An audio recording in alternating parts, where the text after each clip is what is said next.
Assalamualaikum warahmatullahi wabarakatuh. Alhamdulillahilladzi anzala sakinata fi qulubil mu'minin. Allahumma shalli wa sallim ala sayyidina Muhammadin wa ala alihi wa sahbihi ajmain. Amma ba'd. Anak-anakku yang kami banggakan, yang dimuliakan oleh Allah Subhanahu wa taala. Pada pertemuan kali ini kita akan membahas mengenai birrul walidain dan uququl walidain.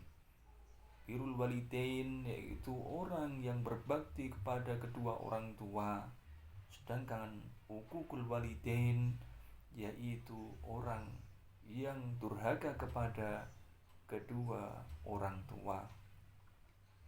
Sebelum kita mulai, kita awali dengan bacaan basmalah. Bismillahirrahmanirrahim. Lalu bagaimana kita berbakti kepada kedua orang tua kita?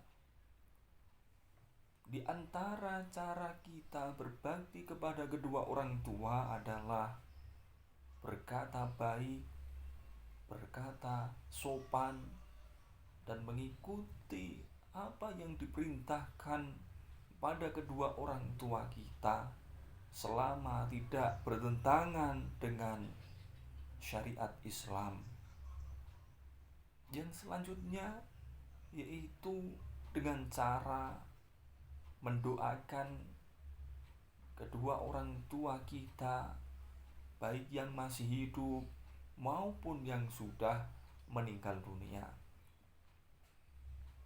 Yang sudah meninggal dunia kita ziarahi kuburnya, kita lanjutkan silaturahmi pada saudara-saudara, kerabat-kerabat dari kedua orang tua kita. Kita laksanakan wasiat-wasiatnya. Dan masih banyak yang lain cara kita berbakti kepada kedua orang tua kita. Anak-anakku yang dirahmati oleh Allah Subhanahu wa taala, ada beberapa kisah mengenai orang yang durhaka kepada orang tua atau uququl walidain.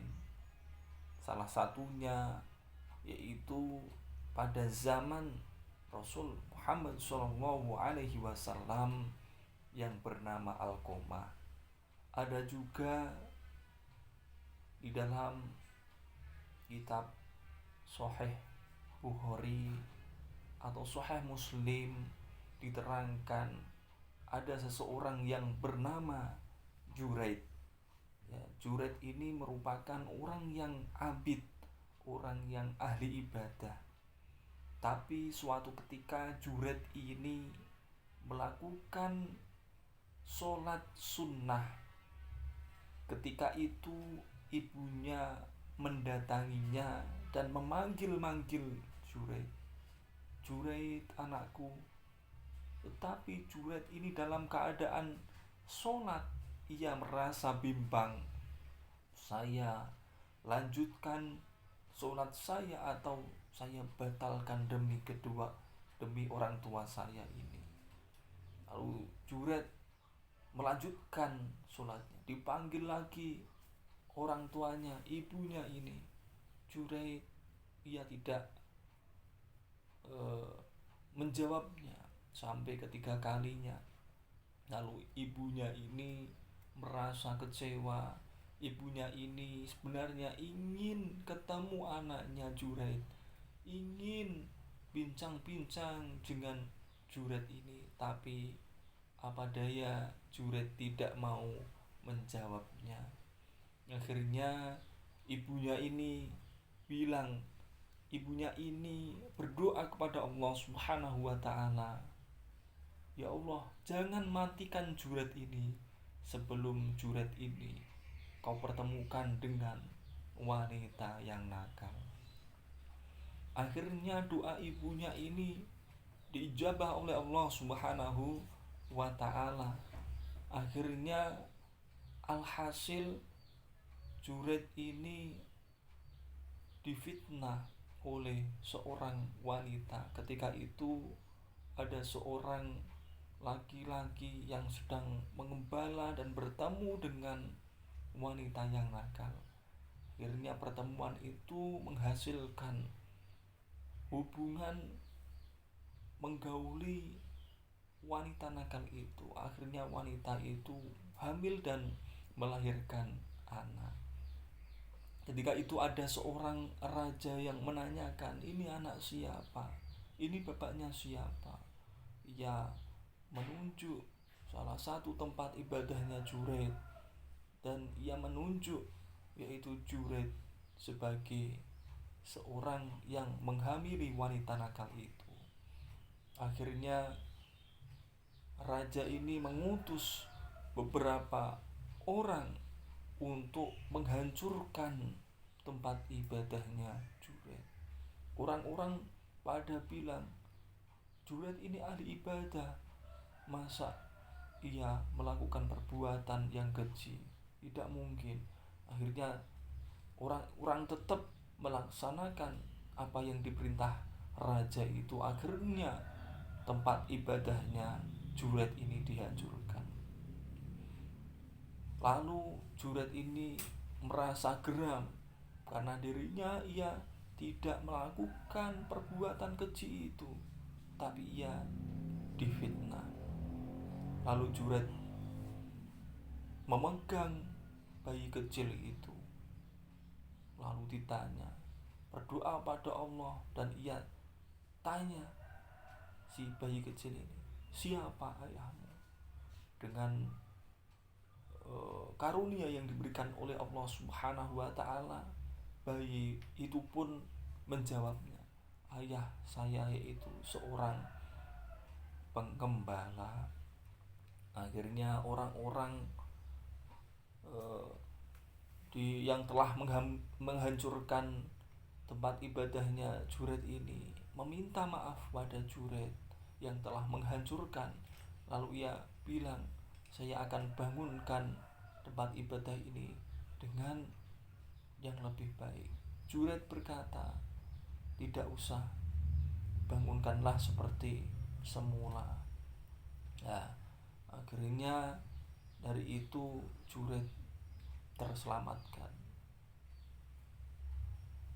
Anak-anakku yang dirahmati oleh Allah Subhanahu wa taala, berarti ada beberapa bayi yang diberikan oleh Allah Subhanahu wa taala bisa berbicara.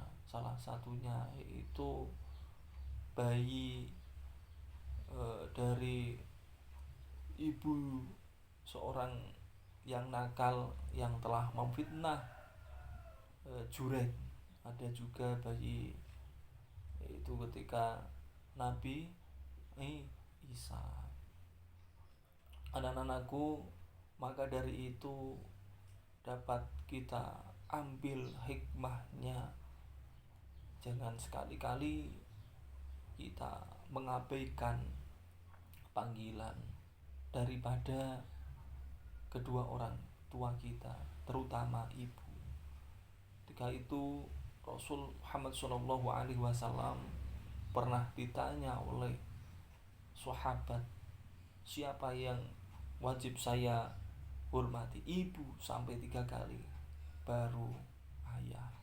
Maka jangan sampai kita mengecewakan, jangan sampai kita menjadi anak yang durhaka kepada kedua orang tua kita. Semoga kita semuanya diselamatkan oleh Allah Subhanahu wa taala.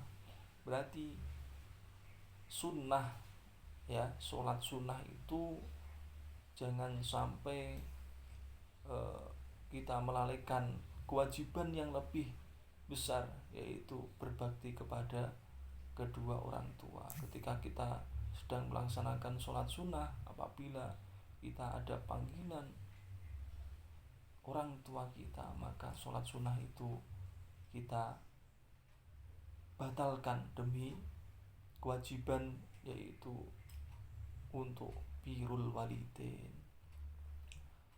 Itu yang dapat Pak Faris sampaikan untuk pertemuan kali ini. Semoga ada guna dan manfaatnya untuk kita semuanya. sehat selalu, semoga sukses semuanya. Kita akhiri dengan hamdalah dan doa kafaratul majlis. Alhamdulillahirabbil alamin. Subhanakallahumma wa bihamdika asyhadu an la ilaha illa anta astaghfiruka wa atubu ilaik.